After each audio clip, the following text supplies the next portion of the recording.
Pace, cari fratelli, benvenuti alla nostra lezione. Stiamo già ormai alla lezione numero 10. È bello poter essere arrivati fino a questo traguardo e voglio invitarvi a fare una preghiera insieme e mettere questo tempo nelle mani del nostro Dio affinché Lui ci possa guidare, ci possa insegnare, ci possa benedire, che ci possa aprire l'intendimento perché ce ne siamo resi conto di che più approfondiamo e più scopriamo che ci sono cose ancora che dobbiamo imparare. Amen.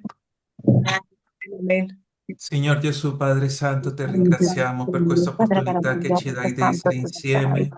E te Grazie, Grazie ringraziamo Signore, per per la questo tua momento, Signore misericordia, per il Gesù, tuo di stare amore, alla tua Signore, per presenza, essere buono con noi, imparando, darci, Signore Signore, Gesù, Señor, que da seas questo tutto ciò tempo che per tu poter sai amable, fare, studiare la Signore tua Gesù, parola. discernimiento, costruendo enseñándonos, dentro Guidaci, di Señor, Signore, noi, la Signore insegnaci, Gesù, oportunidad Signore, para ser aiutaci. especial tutto ciò che Che y tutto quello noi che facciamo, necessitiamo, Signore, Signore possa Gesù. onorare il tuo tu nome, palabra, Signore, Señor, edifica la nostra Impariamo, instruyéndonos, vita, Signore edifica Gesù, la Señor. nostra per Chiesa, poterci Signore. fortificare, Signore Aiutaci a Gesù, nella crescere, Signore, che tutto conoscenza quello che tu Señor, ci dell'Altezza, dai, Signore, Signore, possa portare affinché discernimiento, frutto possiamo nella Señor, nostra usa, rispondere, vita e Signore nella Señor, nostra Gesù, comunità, la Padre verità, Santo. Signore Gesù, usa, che Señor, tutti el possano Guidaci, Signore, in conoscere, tutto Señor, quello que che noi seas attraverso le faremo. sobrado, nostre parole, ma celestial. soprattutto Nelle mie attraverso la labbra, la mia tua mente, il parola, mio cuore, Signore Signore, Gesù. insegnaci, Padre. Apri le En nostre tu menti, santo Signore Nome nombre, di Gesù, e i Señor Gesù, nostri Jesús. grazie. cuori, Signore Amén, Gesù, Señor. affinché tu possa entrare dentro di noi, costruendo, Signore Gesù. Amen, amen. Amen. Bene, fratelli miei, come vi ricordate, stiamo guardando le figure retoriche. La lezione scorsa avevamo visto questi, la metafora, la sinedoche, la mitenomia, la prosopopea, l'apostrofe. In alcune le parole anche a me mi viene difficile di pronunciarle, ma abbiamo visto che nell'applicazione sono a volte più semplice perché le usiamo noi spesso nel nostro linguaggio, nel nostro giorno a giorno. Tante volte usiamo molte di queste figure retoriche e lì riusciamo a capire perché le stiamo studiando. Abbiamo detto che siamo nella fase dell'interpretazione di questo circolo ermeneutico e tante volte per fare una buona interpretazione bisogna fare differenza tra quello che sta dicendo l'autore e quello che io posso interpretare, e se l'autore stava usando una figura retorica, può darsi di che quello che io posso leggere nel momento non sia la interpretazione giusta, nel senso di che avevamo detto di che il principio fondamentale dell'ermeneutica è prendere il testo secondo quello che leggiamo, senza aggiungere, senza fare esegesi, ma cercare di portare fuori quello che dice il testo. Ma in alcuni casi, come queste figure retoriche che abbiamo visto, ci insegnano che tante volte quella prima lettura non è proprio lì dove troviamo il significato, ma dipende dalla condizione letterale. Allora abbiamo visto queste e oggi abbiamo queste quattro. Ho cercato di non fare tutto in maniera di poter cogliere un po' quello che sono gli esempi, come lo faremo, come lo abbiamo fatto la lezione scorsa. Andremo a guardare una alla volta e dopodiché andiamo a vedere qualche esempio biblico per riuscire un po' a avere una chiarezza più ampia riguardo a ogni figura. Allora, se siete pronte, partiamo proprio qua dalla numero 11. Siamo arrivati alla numero 11 come figura ehm, grammaticale e arriviamo all'enigma. L'enigma che cosa è? È un indovinello praticamente, ma nel caso degli enigmi biblici vale sempre una regola. La soluzione all'indovinello si trova all'interno della stessa Bibbia. Può apparire subito l'indovinello o nel trascorso del libro che noi stiamo leggendo, ma la soluzione corretta sempre sarà nella Bibbia e quindi non c'è uno spazio per una interpretazione basata su fantasie personali. C'è una caratteristica, o ci sono delle caratteristiche in questi enigmi biblici, nella Bibbia. L'enigma si presenta spesso come una metafora oscura. Noi abbiamo visto già la metafora, come si usano queste parole che vogliono significare un qualcosa. E praticamente questa affermazione ha tre scopi. Il primo è il mettere alla prova. Praticamente come indovinelli che noi usiamo spesso è testare l'astuzia di un avversario o di un interlocutore. Il secondo è un velamento, è praticamente come nascondere o proteggere una verità spirituale da chi non è pronto a riceverla. E nel terzo, la terza caratteristica di questa figura retorica è un diletto sapienziale. Praticamente la letteratura sapienziale, quello che sono i proverbi o il libro di Giove, si va alla ricerca di una soluzione o parte del cammino di fede. Praticamente ci sono delle persone che gli piace tanto che gli diano degli indovinelli perché per loro è una sfida cercare di cogliere la risposta. Allora, cerchiamo di vedere se nella Bibbia ne troviamo degli esempi. Il primo, che è quello che avete nelle vostre guide, che penso che sia uno più conosciuto da tutti, lo troviamo nel libro dei Giudici. Giudici, il capitolo 14, il verso 14.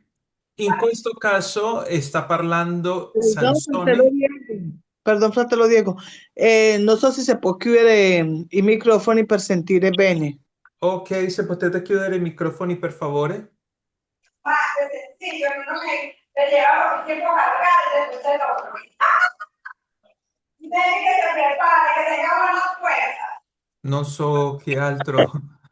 Aspettate un attimo che... Ok, ho trovato. Perfetto. Mi sentite?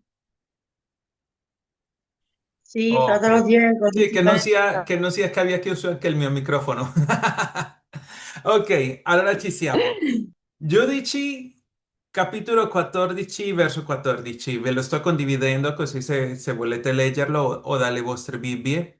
In questo caso l'enigma lo propone Sansone. Lui sta per sposare una filistea, questi invitati alla festa e loro sono quelli che gli chiedono e gli dicono: proponi il tuo enigma e noi lo ascolteremo. E qual è l'enigma in questo caso? Sansone dice a loro: dal mangiatore ucci cibo e dal forte è uscito il dolce. Allora, come vedete, sta usando delle figure, come nel caso della metafora, e questo è un indovinello e dice che avevano un tempo limitato, era una scommessa in questo caso e lui ha voluto velare questa verità a loro, le aveva come avversari e loro hanno dovuto cercare di minacciare la sua moglie per poter sapere la risposta. Era un indovinello difficile? Sì. Perché? Perché l'ho inventato lo stesso Salomone. In questo caso noi vediamo che per un qualcosa che lui ha vissuto.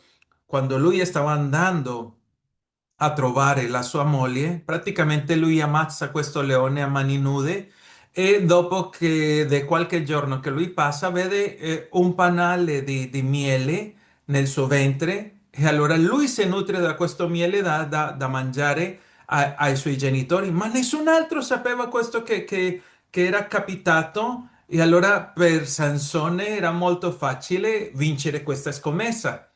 La cosa è che alla fine loro le danno la risposta: che c'è più dolce del miele e che c'è più forte del leone? E lui sa di che l'unica maniera in cui abbiano avuto questa risposta è proprio per la loro minaccia alla sua moglie, perché la moglie le insisteva di rivelarglielo. E allora penso che sia uno dei più conosciuti. Ma ora vi voglio proporre uno che è un po' più complesso, uno che noi non conosciamo tanto. Ezechiele, capitolo 17, il verso 2. Andiamo a leggerlo perché è un po' lungo, ma penso che ne vale la pena un po' ascoltare. In questo caso, chi sta proponendo l'enigma? In questo caso è Dio al popolo di Israele, attraverso il profeta Ezechiele. E allora dice così, figlio di uomo, sto leggendo Ezechiele 17:2. Figlio di uomo propone, in questo caso io so de che questa figura retorica perché in entrambi i casi io vedo che viene segnalata. Propone un enigma, racconta una parabola, allora vediamo anche qua un'altra figura retorica che vedremo più avanti, alla casa di Israele. E qual è? Così parla il Signore.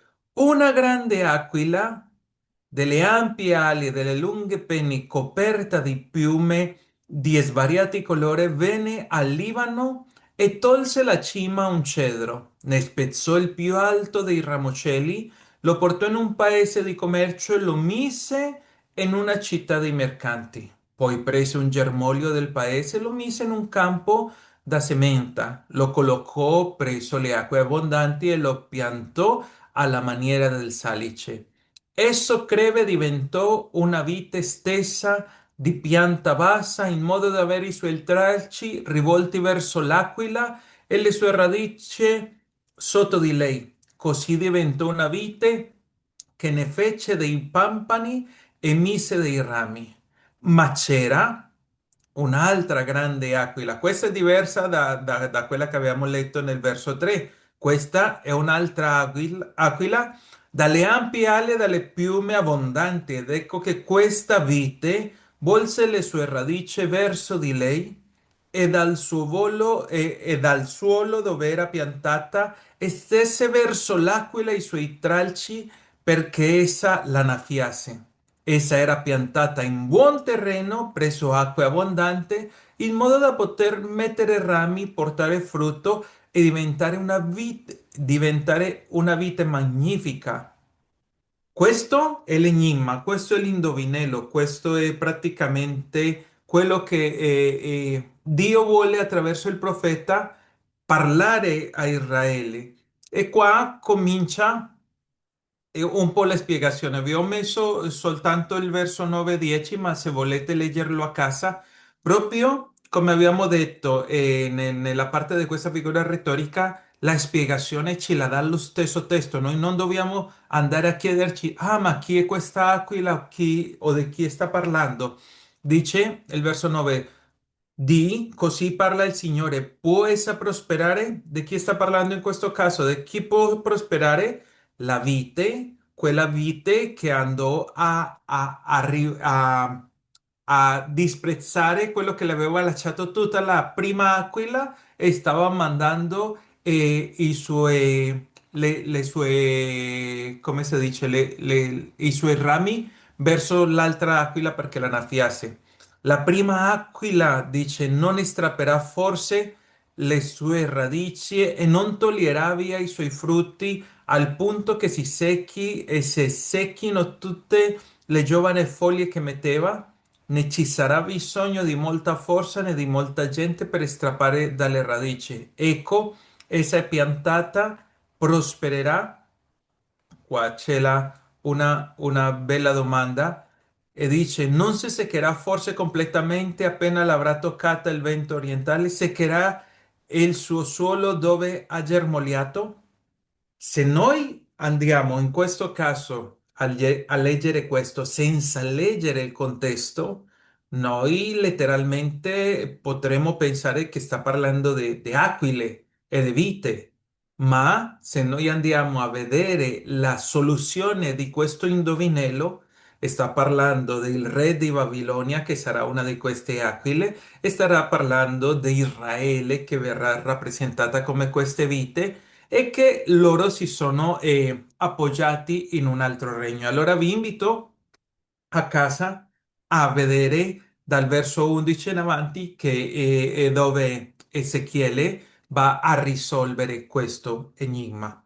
Andiamo avanti perché penso che questo sia un po' L'11 fino a dove per leggere e poi, fratello, a casa? Sì, praticamente se tu vai a prendere il capitolo te ne accorgi di che dopo del verso 11 11. Dio comincia a rivelare al profeta cosa rappresenta ogni aquila o chi è la vite e lì dove dà la soluzione, ok? Ok. Bene. Sì, per quanto riguarda l'enigma o l'indovinello, penso che siamo un po' abituati a vederli noi nella nostra cultura, ma c'è una parte che è molto più importante per noi in questo caso dello studio biblico e sarebbe questo, il tipo o la tipologia. Questa figura è molto più importante perché questa non la troviamo spesso nel giorno a giorno nostro, ma ha a che vedere proprio con una rivelazione da parte di Dio nella Bibbia, un qualcosa che si deve parlare nell'Antico Testamento e che si deve compiere nel Nuovo Testamento. Vi leggo la spiegazione. Il tipo, in questa figura retorica, noi troviamo fatti o persone o oggetti che esistono nel presente, ma che ci mostrano qualcosa di simile nel futuro. Quando noi stiamo dicendo presente, vi ricordiamo che stiamo mettendoci nel tempo in cui lo scrittore biblico sta annunziando o sta scrivendo il suo libro. Allora è quel presente suo in cui sta dando questa figura. E ci stiamo riferendo a questo ed è tutte le 20 figure retoriche che stiamo studiando, questa è forse una delle più importanti perché è usata frequentemente nella Bibbia e illustra sempre una verità spirituale molto importante. I pilastri della dottrina cristiana sono tanti nascosti in questa figura, pertanto il suo studio è importante. In questo caso, il tipo noi di solito lo troveremo nell'Antico Testamento. Il tipo che cosa è? È una realtà storica reale, non è un mito, non è una metafora astratta, è un fatto accaduto che però contiene un significato nascosto e il suo compimento viene chiamato l'antitipo. Questo antitipo noi lo troviamo nel Nuovo Testamento e proprio il compimento è la realtà che dà senso a quel tipo e di solito è di una portata spirituale più grande o universale. Noi qua possiamo vedere che c'è anche una differenza tra il tipo e l'allegoria. Nell'allegoria io posso dare un significato a un determinato oggetto, ma il tipo rappresenta proprio quell'oggetto. So che adesso forse con le parole è difficile, ma dopo con gli esempi sarà più facile da capire. È importante non confondere il tipo con l'allegoria quando noi stiamo studiando. L'allegoria spesso prescinde dalla storia. Se io dico che Gerusalemme è l'anima umana, non importa se la città esiste davvero, mentre nel tipo richiede la storicità. Se io dico che Giona non è esistito nella narrazione biblica e che è finito dentro del pesce, il segno di Giona, a cui fa riferimento la sepoltura di Gesù per 3 giorni e 3 notti, perderebbe la sua forza retorica. Andiamo a vedere alcuni dei tipi, perché quasi voglio cercare di essere un po' molto più dettagliato, perché ne ho trovato alcuni esempi, se potete vedere qua la guida che vi sto condividendo nella immagine, perché io posso trovare diversi tipi o diverse forme di tipo e quasi tutti ci portano a Cristo. Il primo esempio, Romani capitolo 5, il verso 14. Il tipo o cosa dice Romani? Dice Adamo, che era figura o tipo di colui che doveva venire. Noi sappiamo che nel capitolo 5 dei Romani l'Apostolo Paolo ci parlerà del primo Adamo e del secondo Adamo. Allora, il tipo è Adamo, che è il primo uomo la cui discendenza porta alla caduta. L'antitipo, il che vuol dire il compimento, è Cristo, che è il nuovo Adamo, la cui obbedienza porta alla restaurazione. È un'analogia per il contrasto di quel primo Adamo e di quel secondo Adamo. Tutto il capitolo 5 dei Romani ci farà quel confronto. Ma posso vedere anche un, un tipo, in questo caso non in una persona come Adamo, ma in un evento. Genesi, il capitolo 22, mi parla del sacrificio di Isacco. E questo è proprio un esempio di tipologia proprio di un evento, perché non vado a vedere solo la persona, ma tutto quello che è accaduto in quel momento. Adamo doveva obbedire a Dio e sacrificare il suo unico figlio, colui che amava. E allora qual è il tipo? Isacco è il figlio amato che sta portando il legno per il proprio sacrificio sul monte Moriah e viene restituito alla vita, perché il Nuovo Testamento ci dice che Abramo praticamente nel suo cuore lo teneva già per morto, ma sapeva di che Dio era fedele nel compiere le sue promesse e anche se lo uccideva come Dio le lo aveva comandato, sapeva di che Dio poteva risuscitare a Isacco. L'antitipo o il compimento di questo è proprio Gesù, che chi è Gesù? È il figlio di Dio che sta portando la croce di legno al Calvario, al monte Golgota, situato nella stessa zona montuosa. Pensa de che quando Abramo riceve il comandamento le dice vai al luogo che io ti mostrerò, senza sapere che quasi 3000 anni dopo, lì Dio avrebbe dato il suo amato figlio, proprio come sacrificio e lo ha fatto anche risorgere. Allora, in questo caso, il sacrificio che Dio chiede a Abramo di Isacco è un tipo del sacrificio che Dio stesso fu disposto a dare per salvare noi. Un altro degli esempi, questo si viene portato nella guida, Giovanni capitolo 3, il verso 14, mi porterà a vedere il tipo che si trova in Numeri capitolo 21, verso 9. Di cosa stiamo parlando? Stiamo parlando di una serpente che Mosè ha innalzato nel deserto. Numeri 21 mi sta raccontando la storia di che i figli di Israele, come era consueto a loro, si sviavano e allora peccavano e il Signore inviava delle punizioni per colpirli, in questo caso li inviava delle serpenti e la maniera di loro essere salvati da questi morsi delle serpenti è che Dio ha comandato a Mosè di innalzare un serpente di bronzo e che tutti coloro che venivano morsi dai serpenti e guardavano a questo serpente che aveva innalzato Mosè potevano essere salvati. Allora, il tipo è quel serpente che è stato innalzato sull'asta. Chi lo guardava con fede veniva guarito dai morsi dei serpenti velenosi. L'antitipo è Cristo innalzato sulla croce.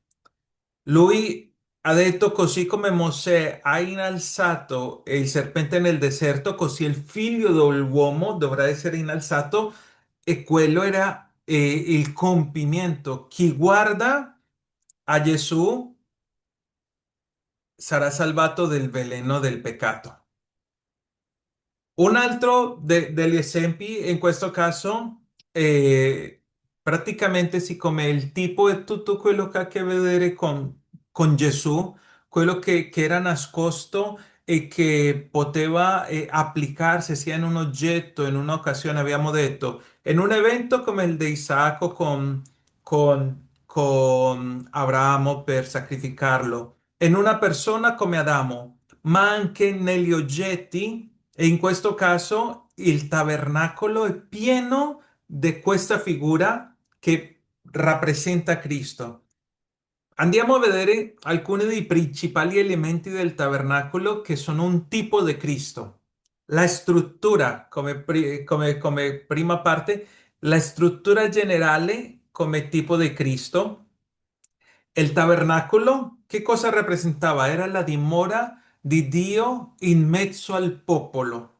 Nel Nuovo Testamento proprio Giovanni usa una parola molto specifica. Quando Giovanni parla qua in Giovanni 1,14, dice il verbo si fece carne e venne ad abitare. Quella parola in greco è questa Skenosen, che letteralmente vuol dire pone la sua tenda o il suo tabernacolo in mezzo a noi.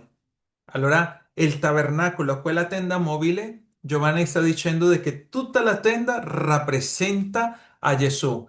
E il tipo allora era una tenda temporanea dove risiedeva la gloria di Dio, chiamata nell'antichità come la Shekinah. Ma l'antitipo è proprio il corpo di Gesù. Il corpo di Gesù è quella tenda dove la presenza di Dio sta in mezzo agli uomini. È quello che sta dicendo Giovanni nel capitolo 1, verso 14. Il verbo si fece carne e venne ad abitare o ha messo la sua tenda, il suo tabernacolo in mezzo a noi. Ma anche gli arredi, guardiamo di che gli arredi, anche quelli erano un tipo, gli arredi che c'erano nel tabernacolo facevano un tipo di Cristo. Il velo che viene descritto in Esodo del capitolo 26, il velo era quella tenda che separava il luogo santo dal luogo santissimo e nel luogo santissimo era dove risiedeva la presenza diretta di Dio. Allora, il tipo qual era? Una barriera fisica che impediva l'accesso a Dio a chiunque, tranne al sommo sacerdote, che una volta all'anno poteva entrare. L'antitipo o il compimento di questo è proprio la carne di Cristo. La lettera agli ebrei sta spiegando che Gesù ha inaugurato una nuova via attraverso il velo, e lo dice proprio così, attraverso il velo, vale a dire la sua carne. Allora, quella tenda rappresentava o era un tipo della carne di Cristo, e quando Gesù muore, il velo del tempio si squarcia, indicando l'accesso a Dio ora è aperto per tutti. Vedete com'è bello poter vedere quella figura e perché è molto importante. Un'altra parte del tabernacolo che noi possiamo vedere tra gli arredi, c'era questa che era molto importante, l'arca dell'alleanza.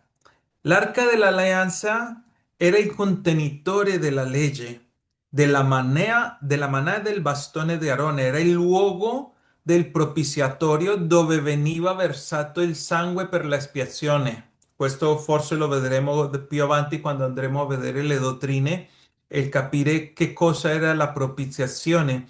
Ma l'antitipo o il compimento di questa arca è proprio Cristo, perché in Cristo lui custodisce la legge nel cuore e funge da propiziatorio, che vuol dire luogo di perdono definitivo attraverso del suo sangue.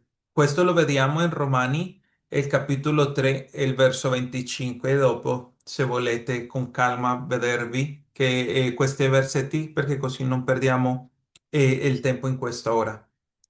Un altro luogo del tabernacolo era l'altare dei sacrifici.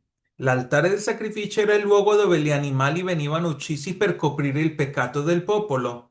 Quello era il tipo. L'antitipo è proprio, o il compimento è proprio la croce, dove il sacrificio perfetto viene offerto una volta per sempre. Guardate che abbiamo il candelabro d'oro e la menorah, viene chiamata così in ebraico, era l'unica fonte di luce in un luogo chiuso che era il tabernacolo. E Cristo si presenta proprio come la luce del mondo. Lui è il compimento a quello che Dio aveva annunziato. Praticamente, se vi ricordate, Dio chiede a Mosè di fare esattamente il tabernacolo con le misure, con i materiali, così come le veniva stato indicato a Mosè. Non è che Mosè ha deciso, ah, voglio farlo così o così, perché tutto quello che c'è nel tabernacolo rappresenta una parte di quello che è venuto a compiere Cristo in noi. Pensate, el oro rappresentava la sua divinità e l'argento è associato con il riscatto, con la redenzione. Il legno di acacia, che è con quello che viene costruito il tabernacolo, è un legno incorruttibile che cresce nel deserto e spesso visto come un tipo della umanità di Cristo. Allora, anche i materiali, vedete come è importante riuscire a capire questa figura grammaticale dentro del contesto perché nel tipo io cerco nell'Antico Testamento quello che mi fa luce sul nuovo. A Gesù gli chiedono, dacci un segnale e lui dice, non vi darò altro segnale se non quello di Giona. Giona era un tipo o un messaggio nascosto nel passato di quello che doveva accadere nel Nuovo Testamento. E qual era? Così come Giona stesse 3 giorni e 3 notti nel ventre del pesce, così il figlio dell'uomo starà 3 giorni e 3 notti nel ventre della terra. Allora, con queste figure noi stiamo vedendo l'agnello pasquale, c'è tra gli esempi. Cosa rappresentava l'agnello? L'agnello che si sacrificava nella Pasqua era un tipo di Cristo. Per questo, quando Giovanni vide Gesù, una delle prime volte che lo vide, dice: Ecco l'agnello di Dio che toglie il peccato del mondo. Allora, vedete, nella guida avete altri esempi e ci sono sempre i versetti che servono come riferimento. Qua abbiamo delle avvertenze. E qual è? Solo nell'Antico Testamento è dove troviamo il tipo. Nel Nuovo Testamento troviamo l'antitipo, il che vuol dire il compimento. Il tipo è sempre meno importante del suo compimento. E dopo un singolo tipo può avere diversi antitipi come compimenti. Esempio. A Giovanni il Battista gli chiedono, sei tu il profeta? E lui dice, no, io semplicemente sono una voce che parla nel deserto, perché c'è questa ultima promessa nel libro di Malachia che prima che arrivi il Messia, Elia, il profeta, deve tornare. Allora le chiedono a Giovanni, tu sei quel compimento? E lui dice, no, io sono una voce nel deserto, citando una profezia del libro di Isaia. Ma dopo Gesù dice, ecco, lui, parlando di Giovanni, era quell'Elia che doveva venire, il che vuol dire che ha un compimento in quel momento, ma sicuramente ci sarà il momento in cui lo stesso profeta Elia deve venire per preparare la via al Signore nella seconda, nel ritorno di Gesù quando verrà per seconda volta, ok? Ci sono tanti tipi così. Andiamo avanti, arriviamo al numero 13, in questo caso è il simbolo. Quando noi usiamo un simbolo, rappresentiamo qualcosa o un evento usando qualcos'altro o un altro evento noto. Le scritture contengono un linguaggio estremamente ricco di simboli e il loro studio è sempre molto rilevante.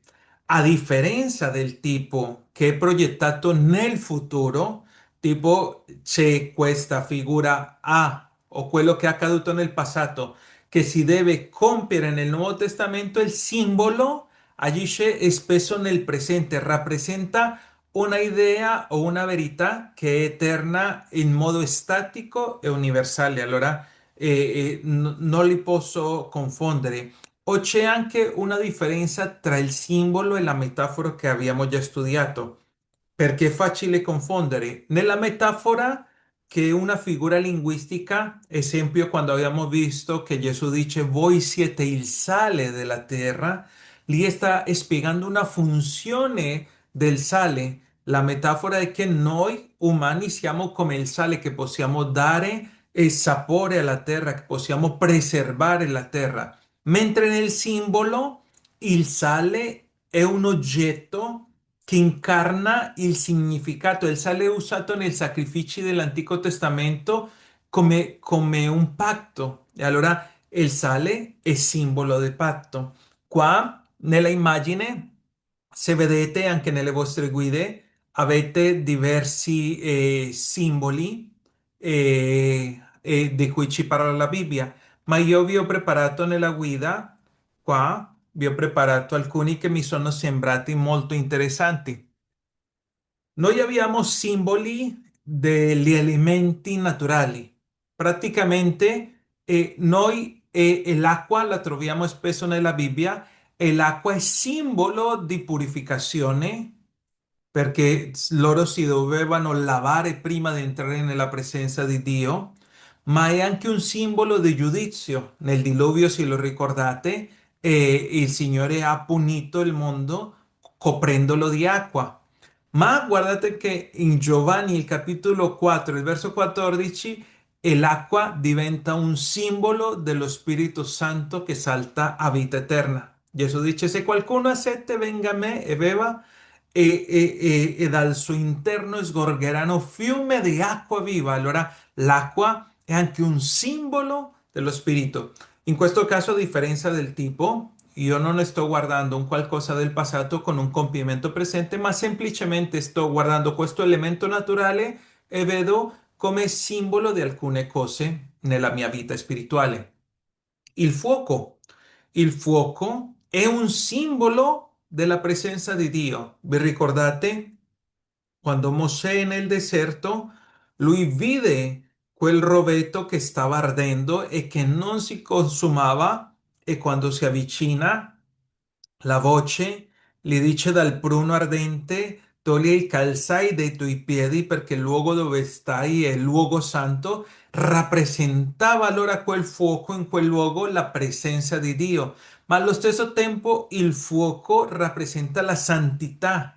Perché? Perché purifica e rappresenta anche il giudizio, perché c'è questo secondo modo in cui Dio giudicherà la terra, il primo attraverso il diluvio, attraverso le acque, ma l'Apostolo Pietro nelle sue lettere dice che il secondo, questa terra sta preservata per il fuoco finale. O qua noi abbiamo questo che dice, questo versetto che sta in Ebrei capitolo 12 verso 29, il nostro Dio è un fuoco consumante.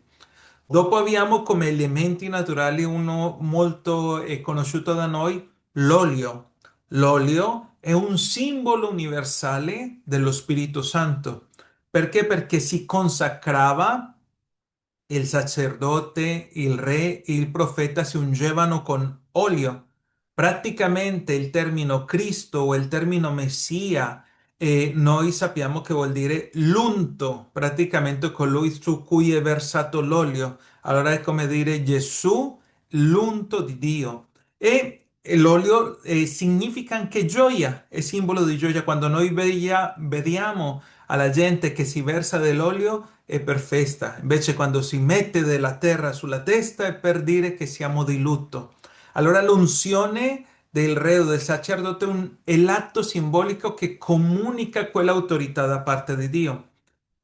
Noi abbiamo visto questi elementi naturali, ma pensate che ci sono anche elementi degli animali. Il termine è zoomorfi. La Bibbia usa gli animali per sintetizzare caratteristiche morali o spirituali. L'agnello è il Scusa, simbolo. Dimmi? cosa zoomorfi, cosa vuol dire? Sì, praticamente zoo viene dal termine greco di animali. Sarebbe come il termine tecnico. Ok. Ma è come rappresentare i simboli in cui gli animali hanno una caratteristica che mi mostra una realtà spirituale o morale, ok? Allora, l'agnello è il simbolo che rappresenta la innocenza, la mansuetudine e soprattutto il sacrificio, perché erano gli agnelli quelli che dovevano essere sacrificati. Quando a me mi dicono il leone nella Bibbia, è un simbolo di forza, di regalità. Si dice di che il leone è il re della selva, anche di coraggio. In Apocalisse, il capitolo 5, il verso 5, la Bibbia dice de che Gesù è il leone della tribù di Giuda. Ma curiosamente il leone può simboleggiare anche il nemico. Prima di Pietro, il capitolo 5, il verso 8 dice de che il diavolo va come un leone ruggente a dimostrare de che il simbolo dipende dal contesto. Dopo ne abbiamo la colomba. Quando a te ti dicono la colomba, ah, simbolo di pace. Perché simbolo di pace? Perché in Genesi 8 nel diluvio, quando Noè la lancia che lei torna con l'ulivo, oggi se noi vediamo una colomba con l'ulivo, rappresenta proprio quella pace. È finito il giudizio, adesso è tempo di pace. Ma rappresenta anche la discesa dello Spirito Santo quando Giovanni il Battista vide lo Spirito Santo scendere in forma di colomba, è un simbolo, non è che letteralmente possiamo dire che lo Spirito Santo è una colomba, ma stiamo vedendo in questo caso come in alcuni animali ci danno questi simbolismi di questa figura retorica. Abbiamo anche delle azioni. In alcuni casi, quando noi stiamo leggendo l'Antico Testamento, troviamo che Dio ordina ai profeti di compiere alcuni simboli viventi. Per esempio, a Elia, a Geremia, in Geremia il capitolo 27, Dio gli ordina di mettersi un gioco di legno al collo e questa azione era un simbolo visivo della sottomissione imminente di Giuda al re di Babilonia, Nabucodonosor. O a Ezechiele, Dio gli ordina che deve disegnare a Gerusalemme su un mattone e simulare l'assedio. E questo era un simbolo di come se il profeta rappresentasse l'enemico che sta assediando Gerusalemme. Allora, attraverso i suoi gesti erano simboli.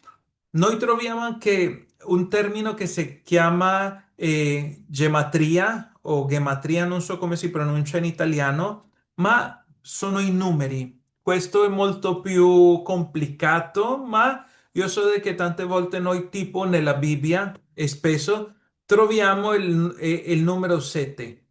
Quando nella Bibbia in Apocalisse troviamo i sette sigilli, le sette trombe, le troviamo le sette coppe dell'ira di Dio, o troviamo i sette spiriti di Dio che stanno lì, o i sette candelabri, e questo rappresenta la completezza, la perfezione divina, perché in 7 giorni Dio creò tutto il creato.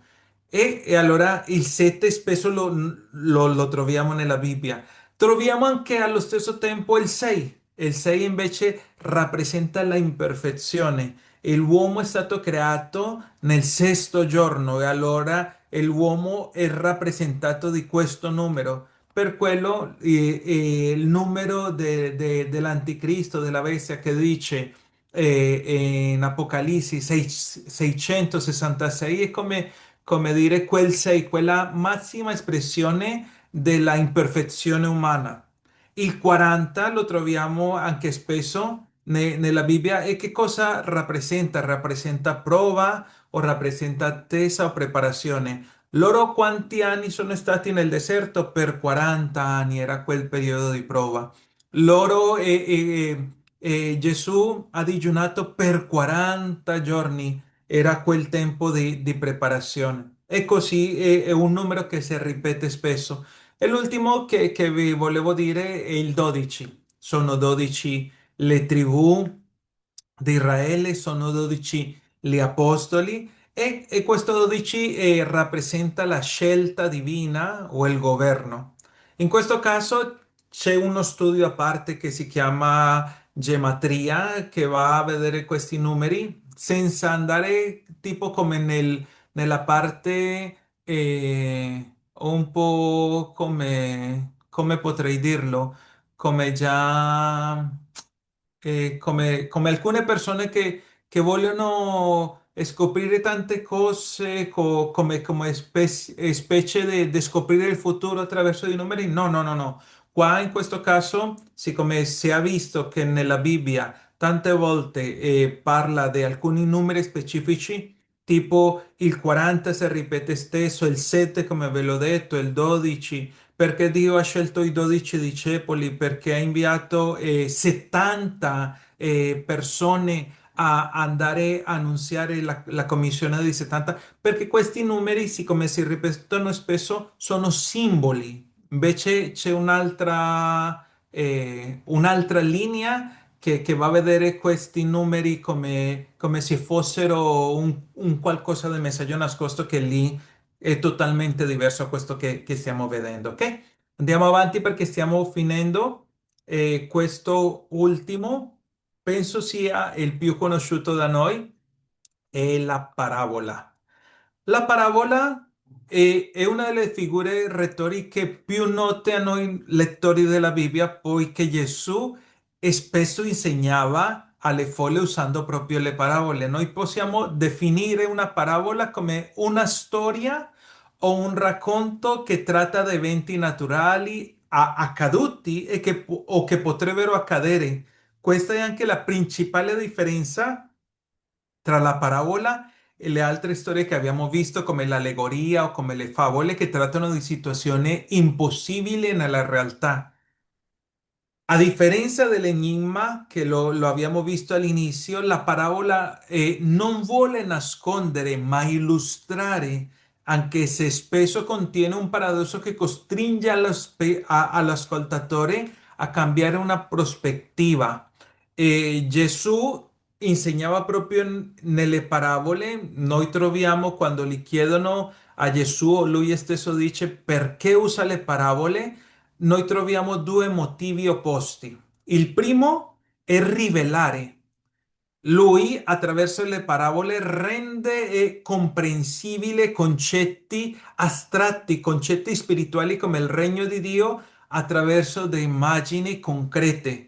Il pane, il vino, le nozze, andare a pescare, sono cose che facevano nel giorno a giorno e lui dice, il regno di Dio è simile a questo.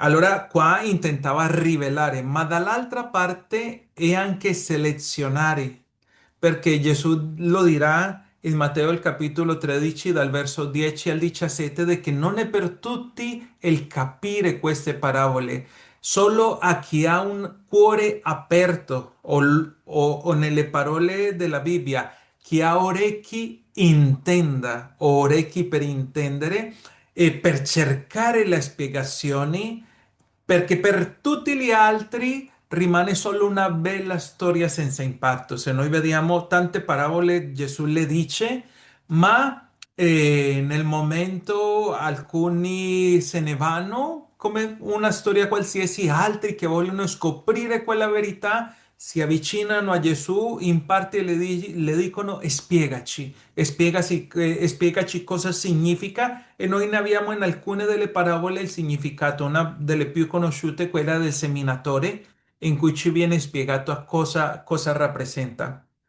Io quando studio una parabola devo analizzare diverse cose. Eh, Ci sono tre punti che io posso tenere presente quando sto studiando una parabola. La prima, io devo identificare l'auditorio. A chi sta parlando Gesù? ¿Sta parlando ai farisei? ¿O sta parlando ai discepoli? ¿O sta parlando alla folla? Perché questo cambia proprio il senso di riuscire a capire la profondità della parabola. O posso trovare elementi di contrasto. Qual è l'elemento che rompe la logica? Perché tante volte una parabola viene detta proprio perché c'è una situazione esplicita, dopo andremo a vedere proprio ho preparato un capitolo di Luca che ci sono tre parabole che sono simili, ma ha un perché. E dopo, nel momento in cui io studio la parabola, una cosa da evitare è l'allegorismo eccessivo. Vi ricordate che nell'allegoria io do un significato a ogni cosa e un errore molto comune che accade è che si cerca che quando si studia una parabola che ogni cosa abbia un minimo dettaglio, che abbia un significato. Che cosa sta a rappresentare quel bastone? Che cosa sta a rappresentare quella pietra? La parabola è quello che mi vuole mostrare è un unico punto focale. Tipo, abbiamo visto de che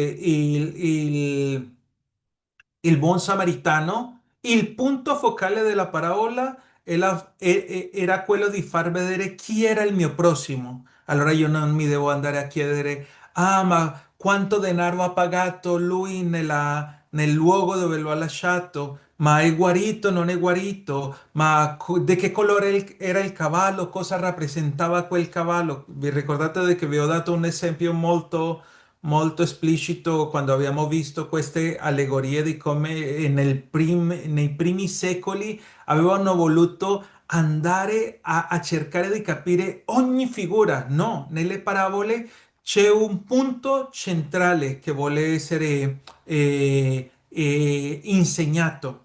Allora io quello che devo cercare è di tenere a mente queste tre guide per poter studiarle. Adesso andiamo a vedere queste parabole, adesso in questi ultimi 7 minuti che abbiamo, che così finiamo la lezione di oggi. Vi ho preparato il capitolo numero 15 di Luca, è molto bello perché tutto il capitolo mi racconta tre parabole e queste parabole ha uno scopo per cui li racconta. Dice così il verso 1. Tutti i pubblicani e i peccatori si avvicinavano a lui, a Gesù, per ascoltarlo. Allora qua ci sono delle persone, ci sono pubblicani e peccatori che si avvicinano a Gesù. Quando i farisei e gli scribi vedevano questo, mormoravano dicendo, costui accoglie i peccatori e mangia con loro. Allora, a motivo di questo, Gesù comincerà a dire le parabole che noi andiamo a vedere. Allora, vedete perché è importante il capire. A chi le sta dicendo in questo caso queste parabole Gesù li andrà a dire ai farisei e agli scribi. I farisei e gli scribi in quel tempo erano le persone che venivano considerate in una miglior posizione religiosa, erano quelli che vivevano per compiere la legge e loro stanno criticando a Gesù perché lui sta ricevendo ai pubblicani, che sono i traditori della nazione perché lavorano per il nemico, che vanno a raccogliere le tasse dell'impero romano e per i peccatori che si stanno avvicinando a Gesù. Allora, vediamo la prima parabola. Dice così il verso 4. Chi di voi, avendo 100 pecore, se ne perde una, non lascia le 99 nel deserto e non va dietro a quella perduta finché non la ritrova? E trovatola, tutto allegro se la mette alle spalle e giunto a casa chiama gli amici e vicini e dice loro, rallegratevi con me perché ho trovato la mia pecora che era perduta. Io vi dico che allo stesso modo ci sarà più gioia nel cielo per un solo peccatore che si ravvede che per 99 giusti che non hanno bisogno di ravvedimento. Allora, qua in questa parabola, il punto principale, quale sarebbe? Adesso potete aprire i microfoni che stiamo finendo e le vediamo insieme, ok?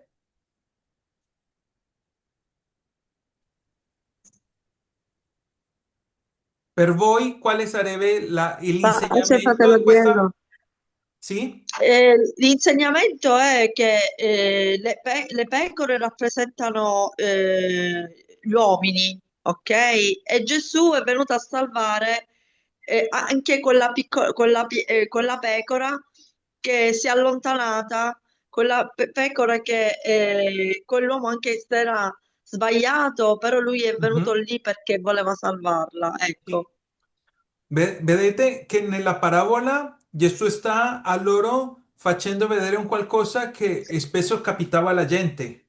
I pastori era normale che li si scomparisse una delle pecore, loro lasciavano quelle che avevano e andavano alla ricerca di quella perduta. Gesù, vedendo il contrasto a cui stanno criticando gli scribi e i farisei, stanno mormorando di lui, stanno dicendo, ah, ma perché lui sta accettando ai pubblicani e ai peccatori, allora Gesù le sta dicendo che c'è gioia e c'è motivo di Ok, rallegrarsi perché perché ha ritrovato la pecora perduta.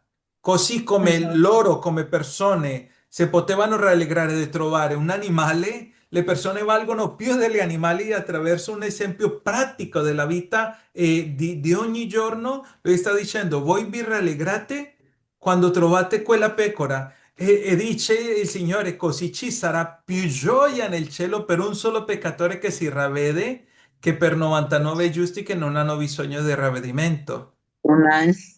Allora Esatto. vedete, come nella parabola stessa, io non vado a dire, ah, ma cosa significa il deserto in questo caso? O cosa significa una cosa o l'altra? No, la parabola è quella situazione che si vive nell'ogni giorno e nel contesto che la sto leggendo, Gesù vuole far vedere a loro de che quando si perdono le cose vale la pena andare a cercarle. Se voi fate caso adesso, tutte queste tre... Sì, dimmi. Perciò lì in questa parabola l'unico punto focale sarebbe come le pecore in questa parabola. Stavo arrivando proprio a quel punto. Le pecore In questa, rappresentano l'uomo. Sì, in queste tre parabole, perché se voi fate caso nelle vostre Bibbie, tutto il capitolo 15 è collegato, ci sono tre parabole e tutte le tre hanno a che vedere con cose che si perdono. Sì, Ajá. Abbiamo sì, letto la prima, sì, a pecora e smarrita. sì, Ricordiamoci che questo titolo di pecora e smarrita non c'era nella Bibbia originale, sì. ma in questo caso sono cose che si perdono. Leggiamo questa seconda, dice, oppure quale donna se ha 10 dracme e ne perde una? Vi ricordate quando facevamo lo studio di vedere le parole che si ripetono? Ujú. Non accende un lume, non spazza la casa, non cerca con cura finché non la ritrova e quando l'ha trovata, chiama l'amiche e le dice, È cosa le dice? contenta, con gioia, Rallegratevi con rallegratevi me. con me. Guardate che il Oh, rallegratevi già ci lo ha detto prima nel versetto numero 6 e lo sì, sta dicendo di nuovo. C'è motivo da rallegrarsi perché? Perché ho ritrovato quello che avevo perso. E torna a dire Amén. Gesù. Così vi dico, vi è gioia evidenzia davanti la agli angeli. gioia, fratello Diego. Dimmi? Evidenzia la gioia, la gioia. Esatto, È la gioia il centro praticamente focale, cioè la gioia di trovare qualcosa che si è perso, quello è lo scopo. loro stanno criticando a Gesù perché sta Mm. ricevendo i figli perduti. Mi sono Ajá. adelantato alla terza, ma lui sta contento perché sta ritrovando quello che era suo. En Sì, el E la nombre. motivazione dovrebbe essere quale? Gioia, gioia. rallegrarsi, essere contento. E che cosa stanno Sì, facendo gli scribi e i farisei? Stanno mormorando. sì, Murmurando. Sí. Per Perciò la quello murmurazione. è bello vedere come finisce proprio questo capitolo con l'ultima parabola che penso che sia la più conosciuta di noi, che è il sì, figlio il prodigo. sì, bellissimo. Perché con questa, con le prime, lui le stava parlando di pecore e di monete. E dice, ah, Ajá. bene, sono cose, ma adesso andiamo a parlare di figli. E che cosa le Amén. sta rappresentando in questi figli? Le sta rappresentando loro, che Ujú. rappresentano quel figlio maggiore, che sta sempre bene, vuole fare sempre le cose come il suo papà, e rappresentano quel figlio minorenne che ha voluto Ujú. sparparare tutta l'eredità e adesso sta tornando. E il suo A ver. papà che cosa sta facendo? Lo sta abbracciando e le sta dicendo, rallegratevi, facciamo festa. Sí. Guarda, lui va e dice perché questo mio figlio era morto e tornato in vita. Già non le sta parlando di pecore, già non le sta parlando di monete, le sta parlando di una realtà. Quei peccatori, quei pubblicani stanno ritornando in vita, allora c'è motivo per fare festa, perché era perduto, è stato ritrovato. Vedete com'è bello? Perché tutte le tre parabole sono una risposta a quello che mi stava dicendo il versetto 1, di che sono i farisei e gli scribi che stanno mormorando perché? Perché i peccatori si stanno avvicinando a Gesù. E per quello prende tanto senso quando il figlio maggiorenne arriva. Cosa dice? Il versetto 27. Le dicono a lui, è tornato tuo fratello, il tuo padre ha amassato il vitello ingrassato perché lui lo ha riavuto sano e salvo. E dice, egli si adirò. Fino adesso le parole che si ripetevano, rallegriamoci, esultiamo, facciamo festa. E che cosa sta facendo questo ragazzo? Sta facendo quello che stanno facendo i farisei e gli scribi. Si sta Mormo, adirando. lamentando. Esatto, lui non vuole entrare e allora è il padre il che deve uscire. Gesù non solo sta ricercando ai peccatori e ai pubblicani, ma sta cercando anche di andare a salvare i farisei e gli Mhm, scribi. Le sta mhm. dicendo che il padre uscì e lo pregava di entrare. Allora, Sì, sicuramente loro quando sentono questa parabola capiscono di che sta parlando di loro e le sì. dice, ecco, da tanti anni che ti servo e tu non mi e tu non mi hai dato neppure un capretto. E il padre le dice de che tutto era suo e il padre le dice, figliolo, tu sei sempre stato con me e ogni cosa mia è tua, ma bisognava far festa e rallegrarsi perché questo tuo fratello era morto e tornato in vita, era perduto e è stato ritrovato. Amén, amén. Vedete che Amen. tutte e tre le parabole Sí, amén. sono una risposta a quello che mi sta dicendo l'Evangelista. È un capitolo, tre diverse modi di dirmi rallegrati con quello che hai perso, non andare a lamentarti perché il peccatore sta tornando. E bisogna fare festa, entrare a quella festa. Amén, amén. Allora Amen. vedete com'è bello, fratelli, è bellissimo che non avevo visto l'ora, è finita. È Sí, bello Anche anche per oggi. Non noi, avevo fratello visto l'ora. Giuseppe. bello, bello. Pero, Infatti proprio è bello ascoltarti, seguirti. leggendo così è troppo simile veramente il 15, la pecora smarrita, poi la dramma perduta e poi con il figlio prodigo, veramente. Sì, sì, Sì, sì. sono parabole che praticamente sicuramente loro li capivano, non è che andassero dopo a dire, ah, ma che cosa voleva dire? Perché mi parla prima di una moneta e dopo di una pecora? Che cosa rappresenta? No, erano semplici perché erano cose che loro vivevano nel giorno a giorno. Sì, Le sì. parabole hanno quello scopo, rendere comprensibile quei concetti che loro non riescono a capire. Le parabole era la maniera più semplice che i maestri dell'antichità avevano per spiegarle le cose alle persone, con cose che loro vivevano nell'ogni giorno. Per quello si differenziano dalle favole e dalle Sono come allegorie, degli perché quelle altre sono esempi, cose fratello impossibili. Diego, Ma dimmi. come degli esempi. Esatto, Facevano ma gli Sì, esempi di esempi. sì. cose che noi viviamo che riusciamo a capire perché tutte le vediamo. Sì, sì, Bene, sì. fratelli, sorelle.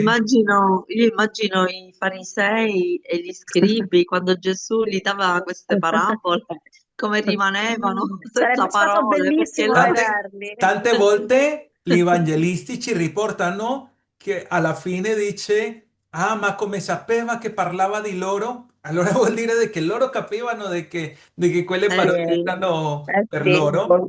E Ma dice, invece di ravvedersi, si adiravano. E Allora, infatti, fratello Diego, anche nel mondo di ora adesso ci sono tanti scribi e farisei, Eh tanti sì, maestri che magari parlano, ma poi non riescono a comprendere realmente la parola, eh. sì. Tristemente è Ancora così. tuttora, ancora tuttora. Sì, Sì, sì. tristemente così, ma allo stesso tempo Dio ha dato tanti buoni maestri che ancora parlano in una maniera semplice che si riesce a cogliere la parola, perché quello che Veramente. Dio vuole è che tutti capiscano. Eh Sì, sì, Sì, amén. perché il fariseo e lo scriba di oggi è quello che a posto di aiutare una pecora smarrita, puntano a dare il giudizio. Sì, Questo mm, a fanno. È condannare. ancora, è ancora tutt'oggi è così. Sì, Gesù fa un riferimento a loro e le dice, voi mettete carichi a loro che nemmeno voi riuscite a spostare con un dito. Voi esatto. andate a gravare e non solo non entrate, ma impedite a loro di entrare. Allora, anche quello sì. è bello vedere come Gesù spiega tutto questo perché ci dà una chiarezza di cose che possiamo applicare oggi. Ma non andiamo avanti perché l'applicazione Ah, ancora non siamo arrivati. Amen. sì, amen, amen. Va Bene, Amén. la bene. prossima lezione vedremo le figure che ci mancano e già dopo andiamo alla È terza parte martedì del prossimo, circolo. fratello. Sì, martedì prossimo. Ok, ok, bene. Bene, pace a tutti, Di Dio vi buon pace, Dio benedica, vi proseguimento benedica, di fratello Dio vi settimana. Diego. benedica. Una Dio buona vi Ciao. serata. benedica. Dio vi